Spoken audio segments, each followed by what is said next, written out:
This is Nice Guy Eddie, and you're listening to In My Humble Opinion on Rainbow Radio. On this evening, the 23rd of August, 2016, electionprojection.com shows Hillary Clinton leading Donald Trump 363 votes to 175. My guest tonight is a regular columnist for the Huffington Post. Her book, Rumplepipple, was released last year. We had her on last year before that. It's my pleasure to welcome back Suzanne DeWitt Hall. Glad to have you back on the program. I'm thrilled to be here, Eddie. And I've been reading a lot of stuff you've been writing on Huffington Post lately. Let me just say, you do not seem too concerned about poking conservative Christians right in the eye. This is some pretty edgy stuff, I gotta say. I think in this day and age, it doesn't pay to hold your punches, I guess. We've got Trump, who's a significant contender. Yes. And so everybody has to sort of speak. I think if you're called to speak, you got to speak loudly. Yeah, this is true. Now, a couple of pieces, just to give folks an idea. Our Bigender God, what Jesus says no longer matters. Christians turned love into a four-letter word.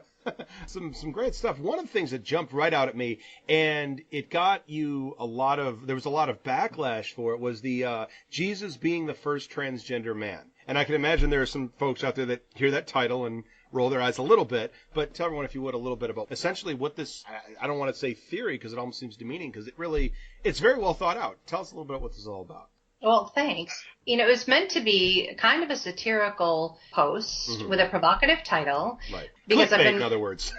Yeah. I was accused of being clickbait. It's not so sometimes you have to put a title on it that you're hoping to get people to read who wouldn't normally click on something. Right. My point was I'd been meeting more transgender people, and the bathroom wars are the hottest rights issue, I guess, lately. Right. And so I was looking at some of the complaints. Some of the complaints against transgender people are male and female. He created them. So I was sitting in church one Sunday. I think it might have been Mother's Day. And the lovely elderly pastor was preaching about something entirely different. And all of a sudden, I started thinking about the creation of Jesus, right, which was, according to Christian belief, was this miraculous event where Mary's flesh is the only flesh involved, and out comes this male. Right. So what I was saying is that in somewhere along the lines, you took that female flesh and God formed it into male. Right. And this has some basis if we're going to take the theological as true, if you will, or as factual, I should say. There's a scientific basis for what you're saying. Right, exactly. Think chromosomes. Right, and if you're a biblical literalist, yes, or even a quasi, which no one actually takes the Bible literally. Some people claim to, and some people are self-deluded enough to think that's what they're doing, but right. And so I was trying to point out, okay, well, if you take these passages literally, and then I also referred to the Adam and Eve creation. Yes, because Eve was created from Adam's flesh, supposedly.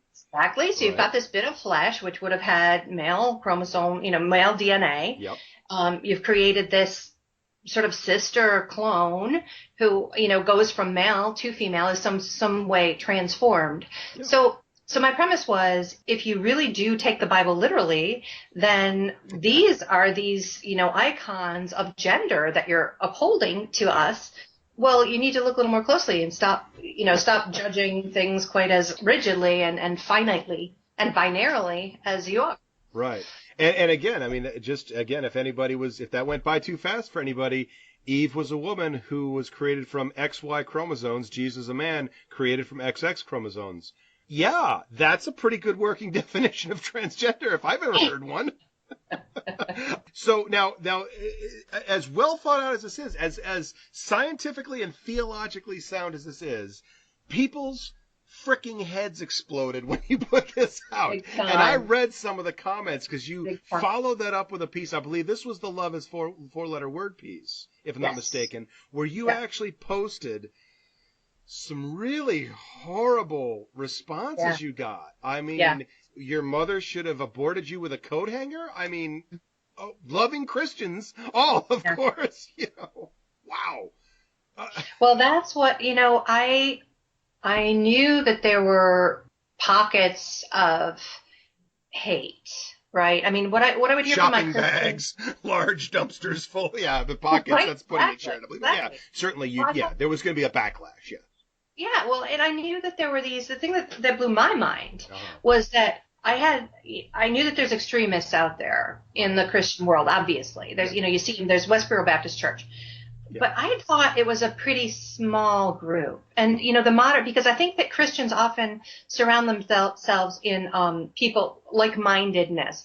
We as Christians tend to hang out mostly with the people who think like us, right? Sure. And so I mostly know moderate Christians. I know a few people who are evangelical leaning, and so they have strong beliefs about LGBTQ issues. Right.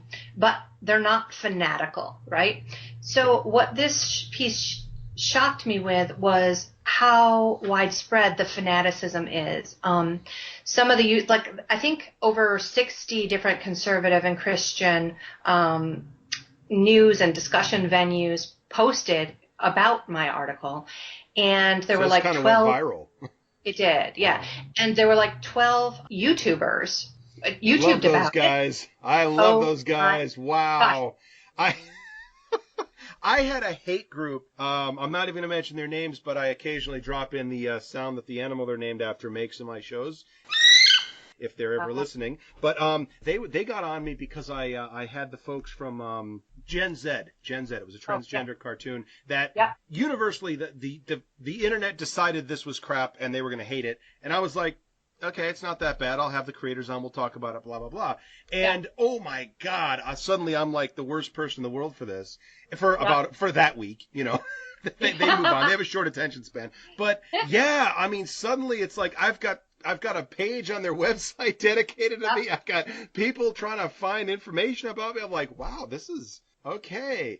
It is surprising. And I do wonder how much of it is the anonymity of the internet. I mean, a lot of it is, of course, because these people do not act this way in real life. I mean, how can you? Not. Right. I don't think that they could either. Yeah. And, some of these YouTubers have hundreds of thousands of followers, and they're all of the same rabid mindset. Yes. And it's, I think part of it feeds on itself. It was surprising how many threats of violence there were because, the stuff came in kind of different categories. There were personal slams against me, right. Calling me names and stuff like that. Sure. And then there were actual threats of violence, both toward the Huffington Post, saying that people should show up and bomb it like Charlie Hebdo. There's multiples that mention Charlie Hebdo. Yeah, and the same people, by the way, who say those sorts of things on a thread about terrorism would be telling you how terrible the Muslims are for what they do and how terrible the Islamics are because somebody and what you make a statement about their savior and hey, it seems that it gets under their skin as well. Right. A little hypocrisy there. Not that Jesus ever had an issue with hypocrisy. Right, exactly. Yeah, and he was all about killing people who disagreed with him, right? Well, God was for a while. To be fair, God really was for a while. The God of the Old Testament was a bit of a dick, but we'll put that aside for the moment. But yeah, and I do want to get to the bit about hypocrisy and Pharisees too, because that's if I have a religious view, you've echoed it in that article. But I do want to stay on the threats and the hate for the moment. Yeah. How so you're getting now? You posted about a dozen or so in the article, right? How many would you estimate? How many individual messages would you estimate you received? Oh gosh, I mean, was it in the hundreds, the thousands? Like what? Undoubtedly thousands, because on the HuffPost article alone, there was a discussion thread that was over 1,000. Now, so not all these are nasty grams. Right. Some of it was discussion, and some of it was polite disagreement, or I'll pray for your soul because you're going to burn in hell, or whatever. Right. That's so helpful for those Christians that pray. It was a wide range of. Yeah. So that was just the HuffPost comment section. Wow. So then you take all those online venues. I mean, I totally couldn't keep up. I first sort of stared with fascination for days, and then I just couldn't even keep up. Did it worry you at any point? It didn't worry me as much as it worried my wife, Diane. She's my she considers it her job to keep me safe and to protect me. So she's seeing this and she's like, oh my God, what are we And it's what's faceless. going on. You can't push back against it because it's completely faceless. It's just coming from God knows where, not to put it.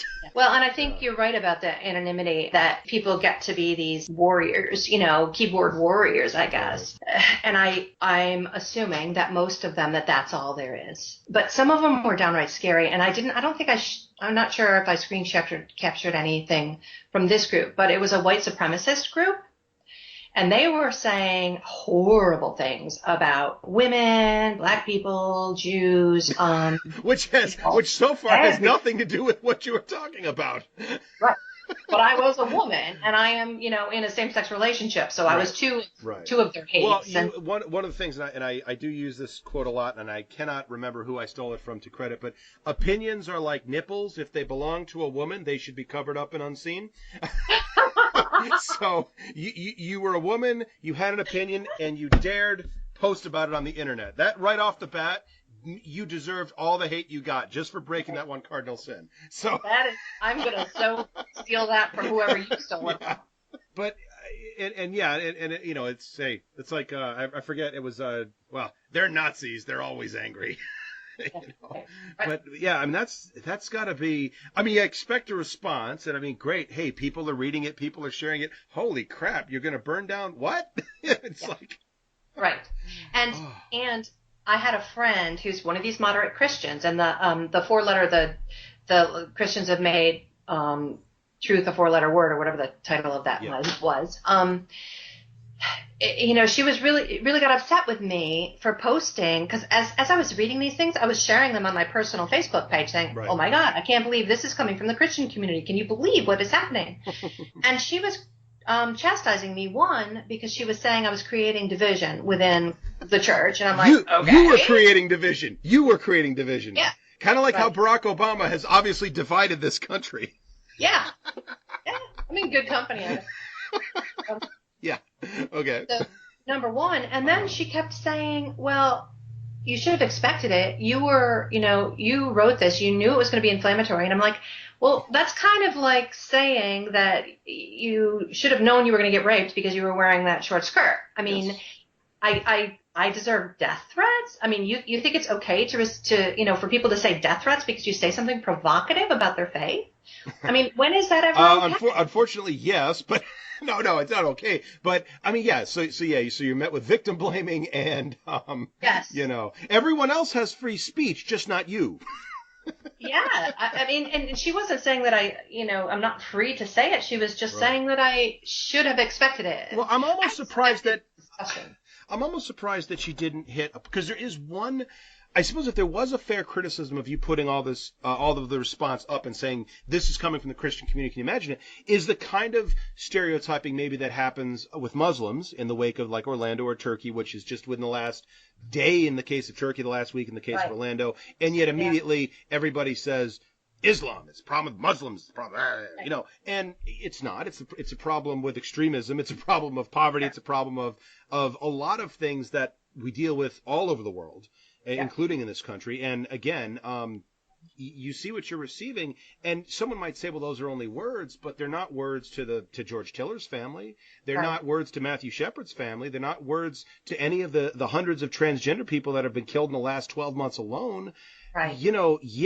These words do become actions. Yeah. And they certainly won't be just words if Donald Trump is elected. Yeah. Don't make me cry so early in the interview. Never happened. Ain't happening. Please no. Yeah. And what I ended the piece with affirming who this person of Christ is that Christians believe in, right? It wasn't an anti-Christian post. It wasn't poking fun at Jesus. Right. It was poking fun at some Christians. Yeah. And the narrow-mindedness of their view and the ridiculousness of some of these premises that, like marriage is based on Adam and Eve who, so they start out, here we've got. They were never married. Well, yeah, they were never actually married. Two, if they were married, they didn't have any choice in anyone to be married to. They were the only person there. And three, there were siblings of sorts. And they only had two sons, as I recall. Two sons, one of which killed each other. And four, most dysfunctional couple ever. Yeah, You know, that was an interesting point too. You're right, because they didn't communicate at all. And now no, I it's don't. horrible. Here's what I want to bounce off you regarding that too, regarding these two as a couple. And this was an interesting feminist point, and I think it makes an assumption that I don't think is universal. But if you take the idea that the snake is actually the devil, which is not universal, but I think generally that's the stereotype, and take Right. that the devil is Lucifer, literally a fallen angel, then it took an archangel to tempt Eve, but Adam was only tempted by a woman. So who's really the weaker vessel here? Yeah, and you know what? They don't like to He's the hear that one. either. He's the one who received the message from God. She never actually did. I mean, I think he told her, you know, we examined those phrases and we're pointing out all the parts where it showed, that, you know, this couple is not a well-functioning couple at Right. all. Well, but to be fair, they And didn't he's have any her. couples to look at for instruction or anything. They This were is true. kind of making it up on the fly as they went. So. This is true. But we're all supposed to look to them as Yeah, the model exactly. for Two people that So obviously had no idea what they were doing. Because it was perfect. They're the ones. God. So it's sort of nuts. And then you've got, okay, this is off topic, but then you've got Solomon, right? And he had 700 some wives, 300 some concubines, and yet God called him the wisest man in the world that would ever exist. Well, Not even personally, I that. think anyone with 700 wives is insane because I can barely keep Agreed. up with one. But right, hey, you know what though? If 300 concubines is traditional marriage, boom! I am a defender of traditional marriage. All right, hey, for traditional marriage. Yeah, I know it's and I think that was, you actually put it very plainly in the piece you wrote. Traditional marriage, according to the Bible, is polygamous. Clearly, there's not even a debate about this. Absolutely. Yeah. And even if you fast forward 1,000 years, traditional marriage beyond, say, at most our great or great great grandparents, you're talking about something that was more akin to a property transfer or a business deal, Yeah. whereby a woman went from being the property of her father to the property of a man.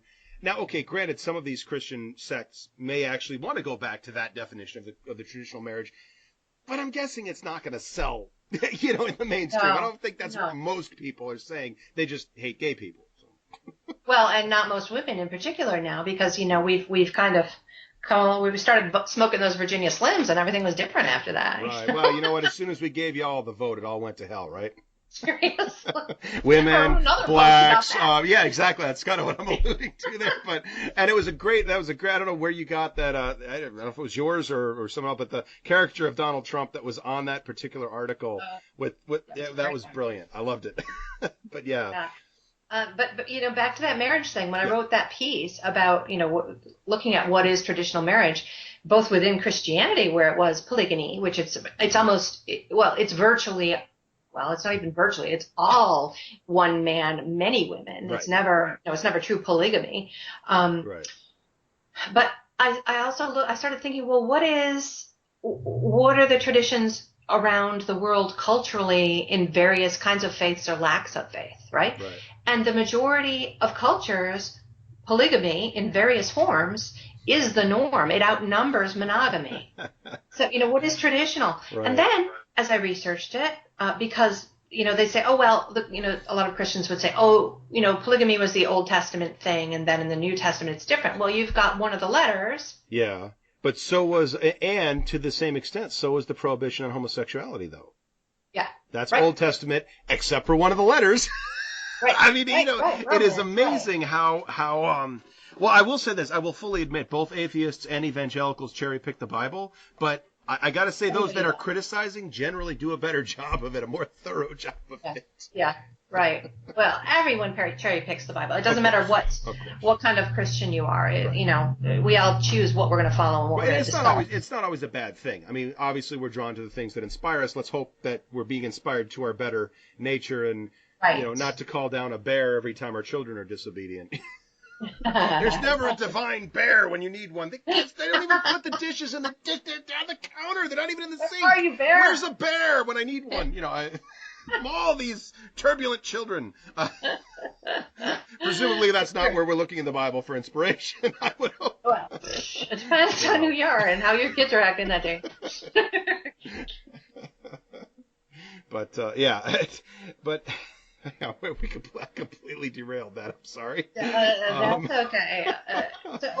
Just one more thing on the marriage thing. When I started researching that, I found that not only is there a reference in one of the epistles about saying that only bishops need to limit themselves to one wife.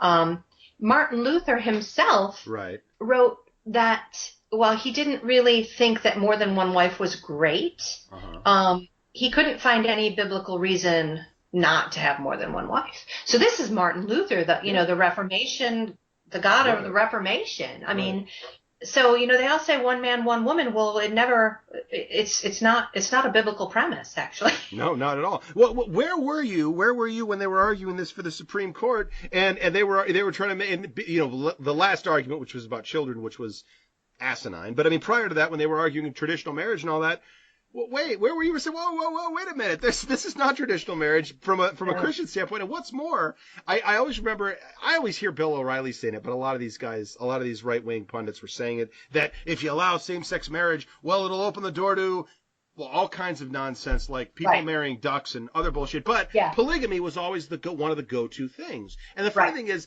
gay marriage wouldn't open the door to polygamy. But really looking at traditional marriage may have. Yeah, that's a really good point, actually, because you don't that's have the most traditional marriage is polygamy. Yeah. Well, and you know what? I think that if we really embrace freedom of religion in the country, we should allow polygamy. I'm not saying that I think it's a great idea. Right. I'm just saying that if that's really what we're about, or more importantly, and this is the key point, if we're connecting marriage as a religious institution and saying that we totally believe in freedom of religion, then we need to be able to support any of those things. Absolutely. And so it gets extremely complicated because we've got this, we have marriage separated we've got the legal sense of it and the religious sense of it. So it's not a straightforward issue, I don't think. Well, it's not if when people are trying to use religion to essentially push a political agenda that it's not congruent with, that clearly they're misrepresenting, maybe not because I don't actually think the spirit of Christianity and Christian marriage is to push polygamy, but if you can't use the Bible to condemn that and not acknowledge that polygamy is a very traditional thing. I mean, that's not just, that's only the Mormons or something. No, that's pretty much it's in Islam, it's in Judaism, it's in Christianity, because it's in the early parts of the Old Testament, which hits all of the big Abrahamic religions. Yeah, I mean, and it also occurs to me that again, they want to talk about religion, and one of the big points being God being made, or I'm sorry, men being made in God's image. And coming from a more agnostic perspective, personally, I do, and again, I don't mean to offend anybody of faith, and we have different beliefs. I believe men invented God. I don't think it was the other way around. However, you know without any shadow of doubt that you have created God in your own image when he hates all the same people you do. So, I mean, isn't that interesting how in order to go to heaven, one has to think exactly like you say God says you should think, Right. And, I'm not at all, I'm extremely ignorant about other faith traditions.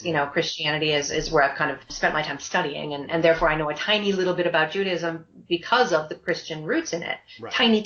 But even within these Christian communities, you can get massive discussions about what is required for salvation, all within that same faith tradition. They'll tell you all different, you can find, 50 different opinions.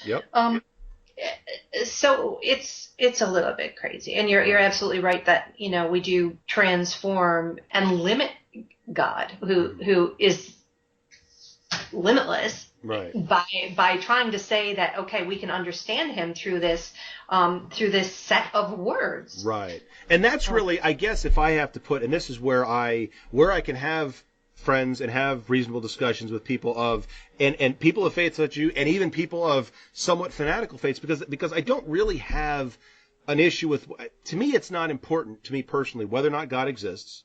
I don't know, I can't know. Okay, I can accept that, and I can live in that gray area very comfortably. Some people can't. But The one thing I don't have any faith in is in man's ability to understand this. If it exists, if there is this thing out there, it is so far beyond our comprehension that, okay, yeah, so here's this book that's going to tell you, how to live and all that. And I think the way that I've put it, and forgive me if this is vulgar, but I'm sure some of the people will appreciate this, some of the listeners, but you've got this awesome cosmic entity that has created billions of galaxies, each with billions of stars, each with a dozen planets around them, countless numbers of these, therefore hosting millions of species as Earth does. And this person is overly concerned, terribly concerned with one of a million species on one of hundreds of trillions of planets. This one species is having butt sex, and this really bothers him. This preoccupies this person that has all of these awesome cosmic. Wait a minute, I can't buy that, Well, and that's really what it all boils down to, is that people can't get over the butt sex. Exactly. And okay, so I'm sorry you started this, so you can't even blame me. But the weird thing about this group is that that these men, a lot of these Christian men who are defending it, actually look for it and ask their wives for it, and their wives tell them no. This is true. Well, and that's the best case. That's the most charitable case. Then you've got the ones that don't do that, but they're toe tapping in men's rooms at airports, and while at the same time voting for anti-LGBT laws in the Senate. Looking at Craig. Yeah, I mean, and again, it's almost become a cliche of the one that hates the most homophobic person is the one that's closeted or whatever. I don't know that that's always true. I think some people are just assholes. I think that's a possibility, but certainly it's common enough that it's a cliche, because you do find out all the time of some of the most. There was a pastor recently. Some pastor was exposed, and it's just horrifying that. I think that there might have been child pornography or something related to that. I can't remember, but it's just horrifying. Right.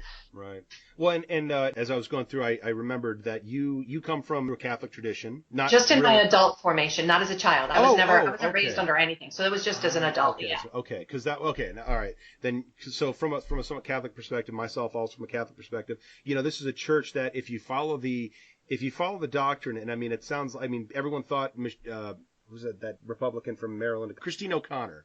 Everyone thought she was so crazy and all that, but it's like, actually, this is pretty much Catholic doctrine. They're against contraception, masturbation, and abortion, which I'm pretty sure any sane person can only oppose two of those three things. But in any case, this is what they're telling you. But then you have these men that are unmarried and supposed to be celibate all their lives, and yet it seems there's an awful lot of pretty high percentage, I'm going to go on a limb and say it's much higher than the general population of child molesters that seem to be within this one group of people that are giving you this message. The Catholic priesthood, of course. And, again, there are numerous reasons for this. I don't strictly blame religion, for example, but, clearly a certain level of hypocrisy going on here, and maybe some unrealistic expectations. I don't know. Yeah, that's such a complex issue. I've never looked at the numbers. It's such a heartbreaking story and appalling at the handling. There's so many aspects of it that are so terrible. Right. But it is complex. Yeah. And I don't know how it relates to the overall population and other bodies, because there's like teachers, and the number of teachers who abuse kids, and the number of evangelical preachers who actually do, but they're all fractured into individual churches, so there's not that much money in going after an evangelical pastor, whereas if you go after a Catholic priest, you've got the whole Catholic Church behind them. So there's money there. So it's it's a really tricky issue. That's true. That's an interesting point. Yeah. And again, the Catholics do also, because, it's certainly not limited to Catholicism. It's not even limited to the clergy, although I guess the cynical agnostic in me wants to think that maybe it's with a little something there. Yeah. Well, but it goes, and this was another point. Now, I had an interview last week with a pastor named Melanie Tubbs. This is following up from something last week, and I asked another guest about this recently, that you've got events like, and these examples come from people who are Islamic, like in Turkey and in Orlando. But again, we've had Christians that again have lynched LGBT people, have murdered abortion providers, for example, killed doctors, bombed clinics, attacked women, and Everything. And so certainly almost every atrocity, every social atrocity in this country going back however long, there has been somebody trying to make a biblical justification for it. So certainly there is such a thing as Christian terrorists. And again, I don't claim to be an expert on that, but it goes back to the fact that I don't think religion causes people to be bad. I mean, again, there's a cynical part of me that would like to believe that, but I know it's more complex than Chris Hitchens would suggest in saying that to make good men do bad things, you need to give them religion. I think it takes a little more than that. But I will say that religion gives people a very easy out. And if there was a reason that I was going to justify agnosticism or even atheism from a moral standpoint, I would say that if I'm agnostic or if I'm atheist and I'm going to do some horrible thing or hate some group of people, I have to own up to that. I can't justify this using some, well, it's really what this other, this mysterious entity who works in strange ways and it's all a mystery told me to do. And again, a lot of people in fact, people, whenever there's an act of violence, Islamic people call bullshit on the terrorists all the time. Christians, moderate Christians call bullshit on the Westboro Baptist, etc. all the time. But I wouldn't have that. I would be robbed of that. I would have to say, no, I hate them because I'm an asshole. I just like to hate people, or I'm committing this act of violence. But I have to own that now. And to me, it's very easy. And again, it's cynical. I do admit this, but it's very easy for me to just say, oh, well, he was religious. There you go. Another reason why we just need to get rid of this whole thing. But I often wonder how someone of faith feels when their religion, whether it be Islam, Christianity, etc., when they hear that label being co-opted by the Westboro Baptist, by somebody committing an act of violence, an act of hate. How does that, I mean, I have to think it's different for me because, again, that really horrible, petty, small man in the back of my head smiles a little bit.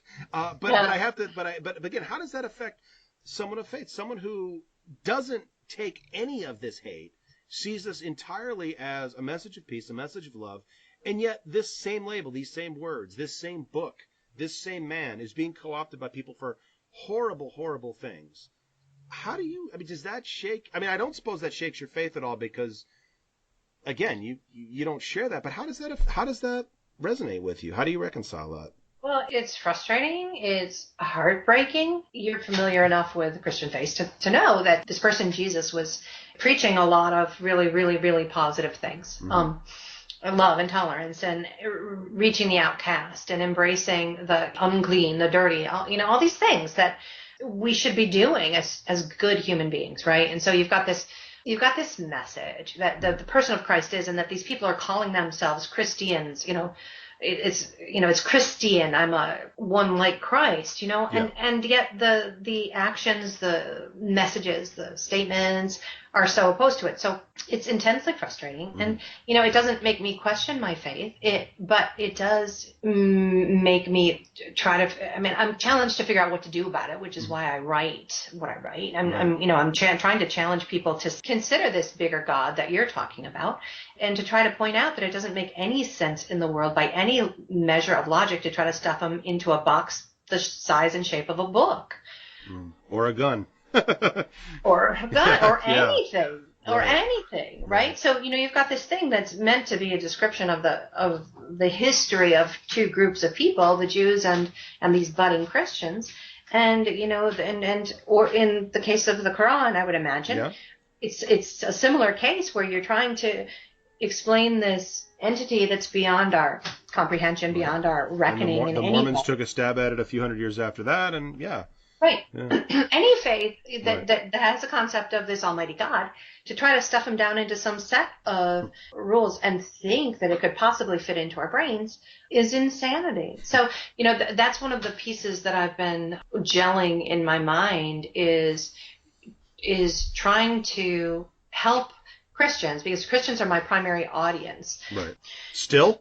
Yeah. Because I've got kind of a target. I've got this target pocket of people who are, a lot of my pieces are written with the goal that someone is going to turn their head to the side and say, I wonder about that. Right. That's my goal. There's, tons of people I know who are never going to listen at all. But there's that little pocket who might say, maybe it's okay to think about this differently. Right. Maybe this stuff that I've been being force fed all these years, it isn't the actually the right spin. Maybe there's more that I should think about. Right. So I feel, I guess I see it as kind of a call to action. Sometimes I feel a little bit beaten down by it and discouraged, especially given the stuff lately. I mean, I wrote that transgender piece. There was this huge outpouring of hate. I met this transgender woman I moved a few months ago, so I met her in this new area. And she heads a transgender kind of a support organization in the area in St. Louis. And she has received tons of death threats. And she compiles them in case an investigation needs to happen if she's actually murdered, because it's real. It's real. And then right after I post that, Orlando happens. So it became extremely real to me. Well, that perpetrator wasn't Christian. It doesn't matter. It's similar. It's the similar driving things. And, when I started thinking about Islam and Judaism, and as you were saying, and Christianity all come from this Abrahamic roots, and all use the same Levitical, the same one passage in Leviticus that says that these guys should be, and it's males in this case, should be killed. Right. So, all three of these faiths are looking back to that one passage and acting on it in some cases. These sick fanatics are actually acting on it. Right. So it all kind of culminated. I've been writing about this hate and the violence, and then here these people, so many people are killed. Yeah. So it was a very mind-blowing few weeks related to that, and eye-opening. And I'm still kind of trying to get my mind around what I should be doing next, like what the next piece should be. Even this, but I was on this show called The Girls Hour. So they're a lesbian couple, and they're trying to create community. They don't typically talk about faith issues, but one of them has a strong faith background. I think her dad might have been a pastor, and their family really struggled with her when she came out. It hasn't been that long. And she's been trying to figure out, how can I reconcile my faith and my orientation? Right. And so they interviewed me, and they talked about how happy they were to have come across my writing, which grapples with this, and how meaningful it was for them. So that was such an encouragement at a time when I needed it, because it's like, it doesn't really make a difference. It doesn't make, does even talking about it make a difference? And then I felt like it did, I helped one person feel like, okay, I can be Christian. I can believe in this person of Christ, and that he's not going to hate me and be gay. Right. So, well, there's 2 points, and I do want to ask, I want this to be a lead into something that I believe you're working on for a future project, which is the biblical faith-based defense, an affirmative defense of same-sex marriage or same-sex relationships, but basically an affirmative biblical defense of this. But one of the interesting things, they go back to Leviticus, and there's a website, and I can't find it now, but at the time it had compiled 603 laws of the Old Testament. Okay, and it went through all of them. And yes, you could find the prohibition on homosexuality. You could also find the one about shrimp and the one about mixed fabrics. And yes, exactly. This awesome cosmic entity is worried that we're mixing cotton and wool and putting it on our bodies. You're losing me, man. I'm not buying it. I don't think he cares. But the interesting thing was that if you look at these, if I'm not mistaken, and I might have missed something, but I went through pretty carefully, and I was struck by the fact that all of the prohibitions talk about the behavior of men. Yeah. I saw no prohibition of lesbian relationships. They are not mentioned. It is not implied. I found nothing, aside from maybe the assumption that women are too shallow and silly and fluffy to, think for themselves. Of course you need a man. I mean, why would you even, how can you even, but there was absolutely no prohibition of this at all. There was no condemnation. I didn't see it mentioned once. Yeah, I don't think in Leviticus I think it's probably Romans, I'm guessing, where it says it's a section on idolatry. Okay. And all of the New Testament mentions of homosexual behavior are within context of sections on idolatry, because it was a big thing. There were these sort of cultic homosexual practices as part of the worship of certain gods, right? Right. So within that same section on these idolatrous practices, it says that God gave them up to their depraved minds, and it included a bunch of behaviors. Right. One of them was male-on-male sex. And then it said something about women giving themselves in unnatural pleasures or unnatural something. So people have said, okay, that's where it says women are having sex with women, but it doesn't say that. It doesn't say that in the original language. It doesn't say. I mean, God knows what it could mean. And there have been people that have, and again, if you go far enough out, you find enough wackadoodles out there that I saw this one guy recently was posting that essentially was a prohibition from women having orgasms because that was unnatural. So therefore, that should not happen. Well, that's convenient, clearly, isn't it? well, yeah, exactly. It is always interesting that the more literal you claim to take the Bible, the more your interpretation seems to benefit only you. It's weird how that works out, is it? Sure, it's just a coincidence, but I like that. well, that's interesting from idolatry because they go. It's a discussion of idolatry, not human relationships. Right. But I mean, clearly the depraved behavior was also the fact that they were worshiping pagan gods. Well, that was the. But you do have to understand that in a lot of the pagan rituals, right. There were things like child sacrifice. There were things like cannibalism, right? So there were some depraved behaviors in those.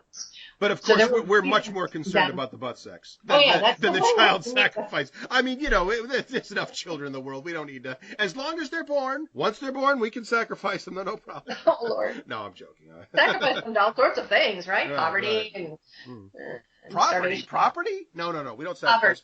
Poverty. I was going to say, we don't sacrifice property. Are you kidding? Republican Jesus, come on. Yeah. He was all about the rich white man. But it's interesting, too, because you actually wrote a piece essentially showing how these Christians, and it's not, and let's be clear about this, and this is what I was alluding to earlier when you were posting the hate group, the hateful messages and saying, look, this is coming from the Christian community. Obviously, hashtag not all Christians. I mean, that we're not stereotyping everybody here. We're acknowledging that there is a hateful element within that, and that perhaps it's a bit larger than most people are comfortable admitting. But you had described them essentially turning Jesus into an idol. Yeah. And I wonder if you could expand upon that a little bit, because that was an interesting idea. Well, first, I just wanted to add to what you just said, that in the conclusion of my piece about those hateful death threats and everything, it was a call to moderate Christians that the next time a gay person comes to you and says, there's hate speech in the Christian community. You guys, because a lot of Christians will say, no, we're speaking truth and love. We're just speaking truth and love. So I was saying a call to these Christians first, before you say anything about truth and love, apologize for these extremist Christians who actually are speaking hate. Right. Stop pretending it isn't out there, because it is, and it's big, and it's much bigger than you'd think, right? So on to your next point, your question about Jesus is an idol. I don't remember if I said Jesus is an idol, although I may have. Oh, this was after the Refrocked and Ready, where Franklin Schaeffer was being allowed to preach again. So, I think it's kind of a similar concept that, both the Bible is held up, I think, almost higher than God sometimes. And in fact, this was a new phenomenon that within the last, 6 months or so, I've encountered at least 3, maybe more, people who say that Jesus and the Bible are the same thing. That, it says in the beginning of John, it says, the Word was made flesh, and the Word was God, and was with God, and was made flesh. And it's this capital W, and they say, well, the Scriptures are the Word, therefore they're one and the same, therefore they can never contradict, and blah, blah, blah. So, except when they so clearly do when you hold them right next to each other, and it makes no sense. Right. I mean, you've got Scripture that says that all the books in the world could not hold just the things that Jesus did and said, let alone the person of Christ. But here he is. But this one does. So, I think that they conflate actually Scripture, this book, over God himself, over the idea of God, over the being of God, over even the concept of the hugeness of God. It becomes more important than God himself. Right. And in Jesus, I think that they turn him into, well, like you said, the Republican Jesus. Here he is. Certainly not a loving and compassionate figure. No, and a humble. Certainly not someone who healed the sick or fed the poor or anything like that. Right. And who hung out with them, and who didn't talk about building walls. Right. It's weird. It's a weird thing, for sure. Well, and it's interesting because the parallel of that, of course, the Muslim community gets very upset when the Prophet Muhammad is depicted. And the interesting thing when it comes to Charlie Hebdo is that they were, of course, satirizing him. But the reason that Muhammad didn't want to be depicted was because of this very thing, idolatry. He did not want to be the idol. He felt that God, Allah in Arabic, should come before man. I am man, therefore do not put me ahead of God. Do not raise me up as an idol. So the reason no graven images, it was for no idolatry. I see. Satire, on the other hand, is pretty much the opposite of that. You would think he would have had no problem being satirized. I mean, maybe he'd be a bit touchy, I don't know, but that certainly was not the point. They're getting it backwards. They're basically saying, no, he's so sacred, we must never. No, that was the exact opposite of the message. You're kind of missing the whole point. Yeah, you missed the whole point. And again, it comes back to, you know, the Christians will look at that and snicker somewhat hypocritically because, again, I mean, I don't, from my perspective, the word Savior and the idea of salvation, it has no meaning for me. It never has, even as a child. I didn't get it. I still don't get it. But I will say this to me that when I did participate in the church, when I did practice religion, to my idea of Jesus was always that of a teacher. That was my paradigm for thinking about Jesus was that of a teacher. And so to me, that was the important thing, was listen to what he's teaching. And if you put this in, you know, relative to the times, clearly Jesus was a feminist. You know, clearly he was not so hung up on sex as literally everybody else who calls himself a Christian seems to be. Right. You know, again, he fed the poor, he gave them free health care. So this, you know, I say, how can you get from that? How does that get perverted to the modern day idea of Republican Jesus, who apparently is showering all the white people with wealth, you know, et cetera? I don't get how that happens. I don't get where did we go wrong? I think it's valid to look at him that way, and I'm glad that you are able to kind of retain those bits despite all of the horrors that Christians inflict. But it's a good question. You know, I think it's extremely selective memory and selective thinking, and you're right that you talk about how religion can be the cause of so many issues, and I think it's anytime you have this set of rules and you want to choose which ones you like best, and that gives you a framework with which to judge other people as being not as good as you. Right. Despite the fact that was a very specific rule, not to judge the fellow, you know, leave judgment for God. Don't be judging. That was very specific. Yeah. How do you miss that part? But it seems like having that framework, maybe that's the purpose of having a framework of rules in the human sense, is why we like it, is because then it gives us a way to judge other people, you know? Make it sound and look so at that petty. as like, it sounds so petty. But it's like ringing like a clarion bell to me. It's like, yeah, that's who we are. That's kind of like what we like to do. Well, and that's where it goes wrong when human beings get involved, of course. That's where everything goes. That's where socialism goes wrong. That's where capitalism goes wrong. That's where pretty much every system of thought goes wrong. Humans screw it up. So, yeah. No, and I guess just to finish up on this very long topic, going back to that very small, petty, cynical, mean person in the back of my head, there is, of course, the better part of me wants the church to adapt for the sole reason that everyone's life will be better if it does. That if the church becomes more accepting of other faiths, more accepting of atheists, more accepting of LGBT people, let's stop with all the victimless crimes, let's stop with the judgment, and let's get back to the message of helping one another, being good neighbors, being your brother's keeper, etc. Yeah. And of course, the better part of me wants the church to move forward because it certainly everything will be better if it does. Yeah. That small person in the back of my head, though, says, well, I don't want the church to adapt because I know if they don't, they will die. They will go away and they will never have any more influence. And obviously I do recognize that there's a balance here, that obviously religion does move people to do good things.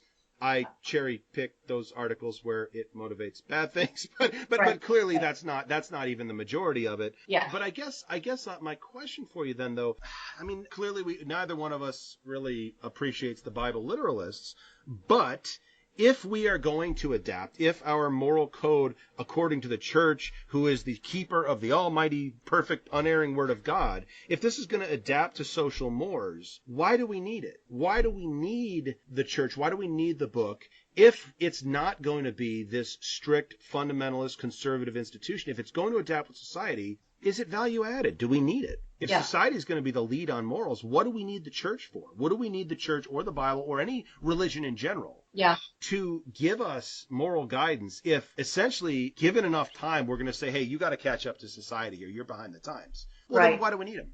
what's the point then? What role do they play? I think that this is a significant philosophical question. I mean, with I think I haven't studied philosophy much because I found that my mind got boggled very, very quickly, because I think logic can kind of be mathematical, and mathematics is something that my brain doesn't deal with well. Okay. And because you raise this question that almost becomes circular. It's Very almost much. like a mirror Very within a mirror, right? Very much. Well, and again, logic in philosophy, much like any biblical discussion, the logic is constructed to justify the conclusion. It is not to reach the conclusion. It's just constructed to defend whatever we already pretty much figured from the start. And that's the same thing with the biblical argument. Is I'm not actually looking to the Bible to decide. I pretty much know how I feel. And basically, if anything, if I have this feeling that if I'm looking to the Bible to justify my actions, I'm probably about to do something horrible, because I don't really need to justify me doing what I know is the right thing to do. I can follow my heart on most of these things, but if I'm like saying, "Oh God, does the Bible say I can do this?" I'm about to do something bad. Come on, that's and again, that's that small cynical person in the back of my head. But I think there's a point to that, though. I just so again, it's like, do we need it? Do you think you need it? I mean, if you obviously are a person of faith, you practice a religion, you follow faith, but do I think we need it? Yeah. Do you personally need the Bible in your life? I think, okay, well, I'm going to answer the larger question first. Okay. I think that formalized religions will always be with us because I think man does need it for some reason. Okay. I don't know why, but I think that for some reason it's needed because it's been created in kind of every I can't say every culture. Right. It's been created across cultures, coming up with their own faith traditions, with whatever they may be, that there's this human need to explain creation, to explain death, to explain why evil happens, to explain why someone can go and shoot 50 people. There's a need to explain the incredible majesty of creation, right? Okay. There's this human hunger to have those questions answered. So I think that it's required for that purpose. And then, so do I think that we need it as a way to be good or to kind of come to a better state of humanity? I don't know. I think it needs to change in order for it to become what you were describing, Christianity in particular. Mm-hmm. I think we need to view the person of Christ. I think that Christians have the concept of the Trinity, and the Bible, you asked, one of the questions you asked was, is the Bible necessary for this? I think that the understanding needs to be transformed into that this is the story of the progression of humanity in a way, from sort of savagery into what the desire for humanity's love and outreach should be. And that's what this biblical story should be about. And that we should be aiming humanity, as you said, as Jesus as a teacher taught, right? Okay. So the Bible is useful for that purpose. Is it ultimately necessary for the Christian faith, the church, and other faiths to kind of move forward into embracing a better world? Not necessarily. I mean, Christianity itself started without a Bible. True. It went on for generations without a Bible. Yeah. And then it went on for generations and generations without individual people and individual families having a Bible, because the press wasn't invented for... People generally couldn't read, etc. So, they were... Yeah, okay, that's an interesting point, yeah. And so obviously it's not necessary for it to exist. But, really not necessary. And then after that, they couldn't afford books because books were extremely expensive. So this concept that everybody needs a Bible and that you can't be a good, Christian unless you're in the Word every day and reading your red letter King James, whatever. Yeah. That's totally a newfangled invention and has never it wasn't part of Christian belief for... Up until, let's say, about 100, 150 years ago, more or less. Probably. Maybe 200 tops. It probably, it had its roots in the Reformation because Martin Luther created this new Bible and wanted, he made a bunch of changes and some of them were related to Scripture. Mm-hmm. But still, that's only, that was 1,500 years of Christians thriving. True. So is it necessary? Not necessarily. But are the stories necessary? I think it could continue in a verbal tradition like it did for a long time and hopefully be better. Right.